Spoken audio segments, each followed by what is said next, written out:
This is Chapter 77 of The Flower of Freedom by Deborah J. Reeves. All rights to both the book and to my presentation are reserved.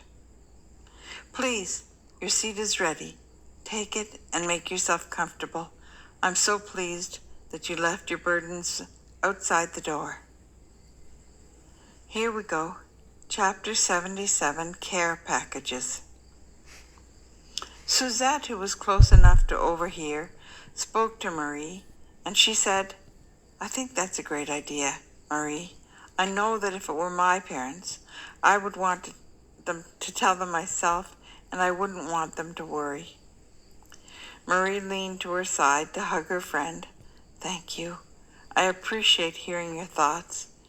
I just want to do what's best for everyone." A nurse came down the corridor to say that Bertie was now ready for his first 2 visitors. "You will have only 10 minutes with him. Please do not upset him. The brain is an amazing organ, but it is just an organ, and it can be injured. Stress can injure it further or inhibit his recovery. The time will be closely monitored and it will not be extended. Please try to remember that this is about the injured man and not about your own feelings at this moment. Which 2 of you will see him first?" Aki and Marie stood and followed the nurse back down the corridor. "Tell him that we love him," whispered Michaud at their backs as they walked away, and those who were seated looked at the distressed young man. Suzette moved to sit next to him, and she reached out to hold his hand. He looked at her with an expression of relief, comfort, and hope. Herr Bosk went to the nurse's station to ask about enabling Bertie's phone so that he could call home to Canada. The warrior nurse directed him to administration, and she told him how to find it. "I will call ahead so that they are expecting you and they can get a head start on making it happen." He smiled at her, and he realized that she really was willing to go the extra mile for her patients. Aki was right, again, he realized. He was such a good judge of character. That is a skill in life, Helmut reflected as he pushed the elevator button. The nurse who escorted Marie and Aki to Bertie's room stopped just before the doorway. She showed them a little ledge on the wall. "When you walk through the door to see him, I will set this timer for 10 minutes. When that time is up, you must leave the room efficiently. That is not the time for long goodbyes. Anticipate the ending of the time and be ready to leave. He needs rest more than anything else right now.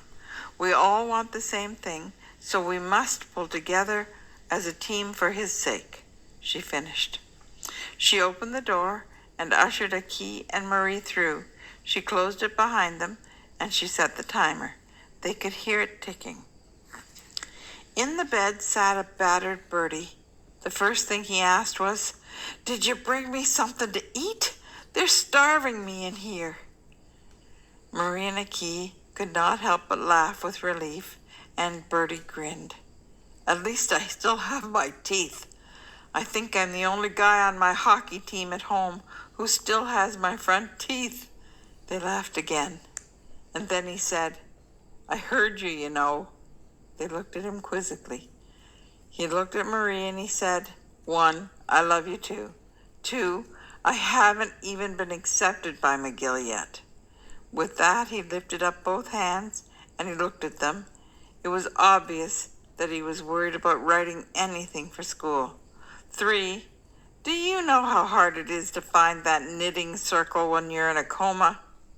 Marie looked at him with amazement before he continued, "Marie, if you're going to cry all over my face when I'm in a coma, could you have the decency to wipe off the tears when you're done? They tickle when they run down my face, and I'm too busy to wipe them off. And 5, if you give me any more homework, I'm going to bop you one." Then he turned to Aki and he said, I really needed that pep talk at that point in time. I love you too. I admire you more than you could ever admire me, and we all need each other to get through this life. I'm not going anywhere for a very long time, but I'm still hungry." The old man guffawed, and his eyes threatened to overflow. Marie said, "You seem like the same old Bertie to me." "Have you got any idea how lucky that is? Oh, and Michaud is a wreck. He told us to tell you that he loves you. He's having an implosion, so you'd better get better quickly. He somehow has this all twisted up in his mind that this is all his fault. Tell that idiot that I love him back, but that he's not permitted to take the glory on this one. I got myself into this mess without his help, and I need all the sympathy I can get." He finished by lifting his cast and his other hand. "And I'm beginning to have nightmares about going to the toilet," he said, and then he laughed. They heard the little ding of the bell in the corridor, and the nurse ushered them out.